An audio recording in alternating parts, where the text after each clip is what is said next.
আপনার Facebook account search করলে খুঁজে পাচ্ছেন না, এই সমস্যা কিভাবে সমাধান করবেন? আসসালামু আলাইকুম বন্ধুরা, আপনারা অনেকের ফেসবুক আইডি দিয়ে আপনার ফেসবুক অ্যাকাউন্টটি সার্চ করতেছেন, কিন্তু ফেসবুক অ্যাকাউন্টটি খুঁজে পাচ্ছেন না। আবার অনেকেই চাচ্ছেন আপনার ফেসবুক অ্যাকাউন্ট অন্য কেউ সার্চ করলে যাতে খুঁজে না পায়। এই দুটি সমস্যার সমাধান এই ভিডিওতেই আমি আপনাদের দেখিয়ে দেব। ভিডিওটি শেয়ার করে আপনার ফেসবুক টাইমলাইনে রেখে দিতে পারেন, প্রয়োজনের সময় আপনারা কাজে লাগাতে পারবেন। আর মূল ভিডিওতে যাওয়ার আগে আপনার কাছে ছোট্ট একটা অনুরোধ, আপনারা যদি আমাদের এই ফেসবুক পেজ এবং ইউটিউব চ্যানেলের নতুন দর্শক হয়ে থাকেন, তাহলে আমাদের এই ফেসবুক পেজ এবং ইউটিউব চ্যানেলটিকে সাবস্ক্রাইব করে সাথেই থাকবেন এরকম ইম্পর্টেন্ট ভিডিওগুলো সবার আগে পাওয়ার জন্য। তাহলে চলুন সম্পূর্ণ ভিডিওটি মনোযোগ সহকারে দেখতে থাকুন, কিভাবে আপনারা ফেসবুক অ্যাকাউন্ট সার্চ করে না খুঁজে পাওয়া সমস্যার সমাধান করবেন। আপনার নামে ফেসবুক অ্যাকাউন্ট সার্চ করলে খুঁজে পাওয়া যাচ্ছে না, এই সমস্যাটি সমাধান করার জন্য সর্বপ্রথম আপনারা যে কাজটি করবেন, আপনাদের ফেসবুক অফিসিয়াল অ্যাপ্লিকেশনটি ওপেন করে নেবেন। ফেসবুক অফিসিয়াল অ্যাপ্লিকেশনটি ওপেন করলে এরকম ইন্টারফেস দেখতে পাবেন।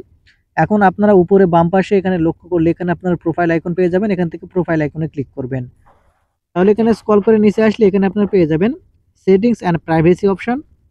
আপনারা এখান থেকে সেটিংস অ্যান্ড প্রাইভেসি অপশনে ক্লিক করবেন। সেটিংস অ্যান্ড প্রাইভেসি অপশনে ক্লিক করলে এখানে আপনারা পেয়ে যাবেন সেটিংস অপশন। আপনারা এখান থেকে এই সেটিংস অপশনে ক্লিক করবেন। সেটিংস অপশনে ক্লিক করলে এরকম ইন্টারফেসে নিয়ে আসবে। এখন আপনারা এখান থেকে স্ক্রল করে নিচের দিকে আসবেন। এখান থেকে স্ক্রল করে নিচের দিকে আসলে এখানে একটি অপশন পেয়ে যাবেন, how people find and contact you নামের একটি অপশন।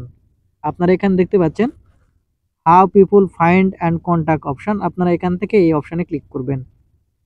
এই অপশনে ক্লিক করার পরে এখানে আপনারা স্ক্রল করে নিচের দিকে আসবেন। এখানে স্ক্রল করে নিচের দিকে আসলে একটি অপশন পেয়ে যাবেন, এখানে দেখতে পাবেন do you wanted search engine outside of Facebook link your profile. এখন আপনারা যে ডান পাশে যে এনেবল বাটনটি দেখতে পাচ্ছেন, এখানে যদি এনেবল বাটন যদি অফ করে থাকে তাহলে এখান থেকে আপনারা অন করে দিবেন। অন করে দিলেই আপনাদের ফেসবুক অ্যাকাউন্টটি সার্চ করলে খুঁজে পাওয়া যাবে। আর আপনারা যারা চাচ্ছেন যে আপনার ফেসবুক অ্যাকাউন্ট সার্চ করলে যেন না খুঁজে পায় অন্য কেউ, তাহলে আপনারা এখান থেকে এই এনেবল বাটনটি অফ করে রাখবেন। তাহলে কিন্তু আপনার ফেসবুক অ্যাকাউন্টটি কেউ আর সার্চ করলে খুঁজে পাবে না। আর আরেকটি অপশন আপনারা অন করে রাখতে পারেন, এখানে আপনারা ফেসবুক ওপেন করলে আপনারা যে প্রফেশনাল মোডটি দেখতে পাবেন, এখান থেকে আপনারা চাইলে এখানে প্রফেশনাল মোডটি অন করে রাখতে পারেন। তো বন্ধুরা, এই ছিল আজকের এই ভিডিওটি। আশা করি বুঝতে পেরেছেন কিভাবে আপনারা সার্চ ইঞ্জিন চালু করে রাখবেন এবং সার্চ ইঞ্জিন বন্ধ করে রাখবেন। ভিডিওটি যদি আপনাদের একটু উপকার এসে থাকে তাহলে আমাদের এই ফেসবুক পেজ এবং ইউটিউব চ্যানেলটিকে সাবস্ক্রাইব করে সাথেই থাকবেন এরকম ইম্পর্টেন্ট ভিডিওগুলো সবার আগে পাওয়ার জন্য। ধন্যবাদ ভিডিওটি দেখার জন্য।